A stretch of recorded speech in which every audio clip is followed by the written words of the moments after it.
गगन एक भोला भाला और ईमानदार आदमी था। इसके साथ ही वह दयालु भी बहुत था। गगन गांव के बाजार में छोले भटूरे की ठेली लगाता था, मगर छोले भटूरे बेचकर उसकी कुछ खास कमाई नहीं होती थी। कारण यह था कि उससे गरीब भूखे लोगों की भूख न देखी जाती थी। इसीलिए वह गरीबों को मुफ्त में छोले भटूरे खिला देता था। अरे भाई, खाओ खाओ, पेट भर कर छोले भटूरे खाओ। मैं गरीब से कोई पैसा नहीं लूंगा। भगवान तेरा भला करे भाई। गगन के इस स्वभाव से उसकी पत्नी राधा और माँ सुधा बहुत परेशान रहती थी।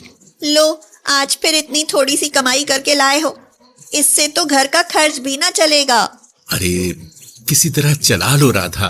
बेटा, अगर तू ऐसे ही गरीबों को मुफ्त में छोले भटूरे खिलाता रहा तो जल्द ही हमारे भूखे मरने का समय आ जाएगा। मैं क्या करूं माँ, मुझसे गरीब आदमी भूख से तड़पता नहीं देखा जाता। इनसे कुछ मत कहो माँ जी, इनको समझाना तो दीवार से सिर टकराना है। हाँ। गगन के पास ही मंगत भी छोले भटूरे की ठेली लगाता था। मंगत लालची और कंजूस आदमी था। वह किसी गरीब को मुफ्त में छोले भटूरे खिलाना तो दूर, किसी के पास 2 रुपए भी कम हो तो भी भटूरे खिलाने से मना कर देता था।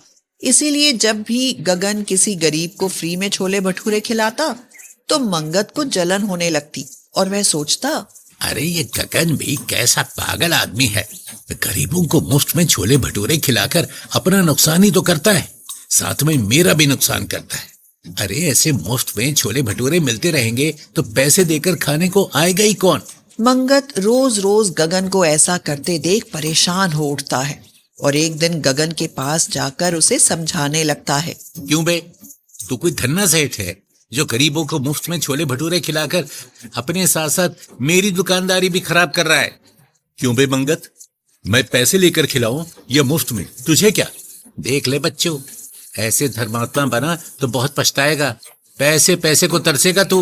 कुछ दिन तक सब ठीक ठाक चलता है, मगर फिर एक दिन अचानक ही गगन की माँ सुधा की तबीयत बिगड़ जाती है। गगन और उसकी पत्नी राधा उसे अस्पताल लेकर जाते हैं।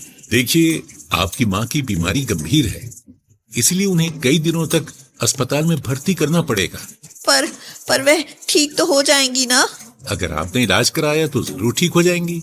माँ के इलाज में क्या खर्च आएगा साहब? बस 50,000 तक आएगा। गगन के पास 50,000 रुपए कहाँ से आते? उसने तो कभी पैसे का लालच किया ही नहीं था। वह तो हर आदमी को अपने जैसा मददगार और दयालु समझता था। इसीलिए डॉक्टर से कहता है, डॉक्टर साहब, मैं बहुत गरीब आदमी हूँ, क्या आप मेरी माँ का इलाज बिना पैसे के नहीं कर सकते? अरे मैं डॉक्टर हूँ, कोई धर्मात्मा थोड़ी ना हूँ जो बिना पैसे के इलाज कर दूं। गगन के लिए 50,000 का इंतजाम करना पहाड़ तोड़ने जैसा था। वह कई जगह कोशिश करता है, मगर खाली हाथ घर लौटता है। राधा उससे पहले ही नाराज रहती थी, अब उसकी यह हालत देख और अधिक नाराज हो जाती है और कहती है, कितनी बार समझाया कि गरीबों को मुफ्त में छोले भटूरे मत खिलाओ, कुछ पैसा जोड़ लो, पर कहाँ माने, अब भुगतो। देखो राधा, गरीबों को बीच में मत लेकर आओ। किसी की थोड़ी सी मदद करने से कोई कंगाल नहीं हो जाता है। पर तुम्हारी मदद तो किसी ने नहीं की ना, पता नहीं माँ जी का क्या होगा। राधा यह कह ही रही होती है कि तभी मंगत उनके घर आ जाता है। मंगत गगन से कहता है, गगन, तेरी माँ का इलाज हो जाएगा भाई। पर पैसे कहाँ से आएंगे मंगत? देख भाई, मैं तो इतना अमीर नहीं हूँ कि अपने पास से पैसे दे सकूं। हाँ, बिशन लाला से मैं तुझे कर्जा दिलवा देता हूँ। ये तो तेरा एहसान होगा मंगत। मंगत के कहने पर बिशन लाला गगन को कर्ज दे देता है और गगन की माँ का इलाज हो जाता है। माँ घर आने पर गगन को समझाती है और कहती है, बेटा, अब तो तेरे सिर पर कर्ज का बोझ है, इसीलिए गरीबों को मुफ्त में छोले भटूरे खिलाना बंद कर और कर्ज उतारने की लगन कर। आप कितना भी समझाओ बाजी, पर ये बाज नहीं आने वाले। क्यों नहीं आने वाला? क्या कर्ज का बोझ मुझे नहीं दिखाई देता? आज से मैं किसी गरीब को मुफ्त में छोले भटूरे बिल्कुल नहीं खिलाऊंगा। यह कहकर गगन अपनी छोले भटूरे की ठेली लेकर बाजार की तरफ चल देता है और उसके खड़े होते ही वहां ग्राहक आने लगते हैं। गगन मन ही मन कहता है, आज तो अच्छी कमाई करके ही घर जाऊंगा। आज एक भी गरीब को मुफ्त में छोले भटूरे नहीं खिलाऊंगा मैं। मगर ऐसा निश्चय करके भी गगन कुछ नहीं कर पाता। अपने दिल और दयालुता से मजबूर होकर उस दिन भी वह गरीबों को मुफ्त में छोले भटूरे खिलाने लगता है। मुझसे तो गरीब की भूख देखी नहीं जाती। भगवान को जो मंजूर हो करे, पर मैं गरीबों को मुफ्त में छोले भटूरे जरूर खिलाऊंगा।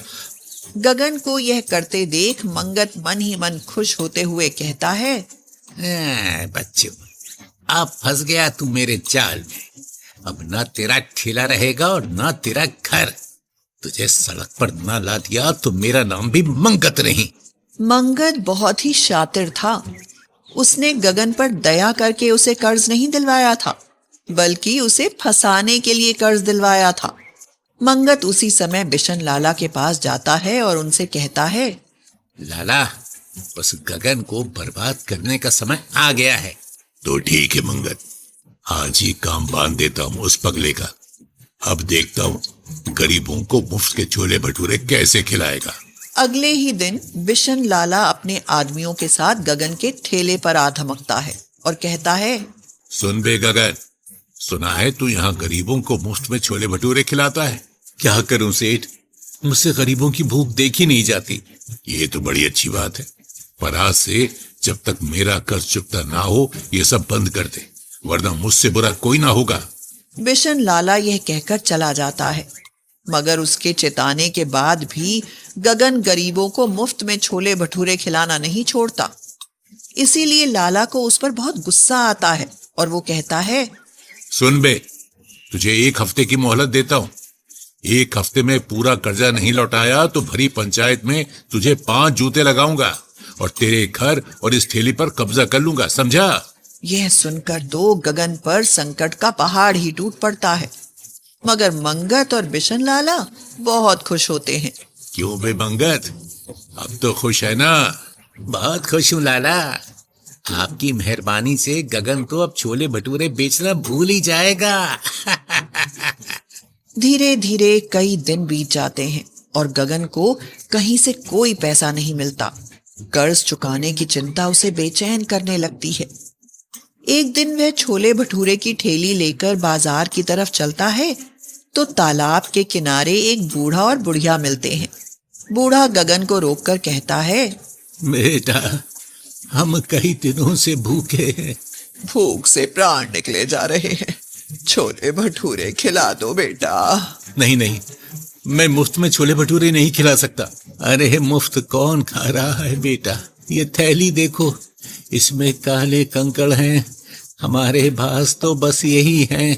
बेटा, इन्हें रख लो, भगवान ने चाहा तो तेरा भाग्य खुल जाएगा। उनके बार बार खुशामद करने पर गगन वह थैली लेकर ठेली में रख लेता है और उन्हें छोले भटूरे खिलाकर आगे निकल जाता है। फिर शाम को घर वापस आता है तो सुधा और राधा को चिंतित पाता है। बेटा, लाला आया था, हमारी बहुत बेइज्जती करके गया है। मुझे पता है कि आपसे पैसों का इंतजाम ना होगा।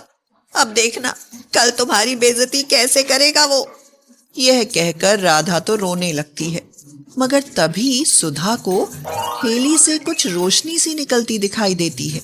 वह हैरान होकर कहती है, अरे यह क्या चमक रहा है तेरी ठेली में? अभी देखता हूँ माँ। यह कहकर गगन ठेली पर रखी काले कंकड़ों से भरी थैली खोलकर देखता है तो हैरान ही रह जाता है और कहता है, अरे हीरे, ये कंकड़ हीरे कैसे बन गए? अरे ये तो सचमुच के हीरे हैं। ये तू कहाँ से लाया रे गगन? सुधा के यह पूछने पर गगन उसे सारी सच्चाई बता देता है तो सुधा भावुक होकर कहती है, बेटा माफ करना, तुझे हमने गलत समझा।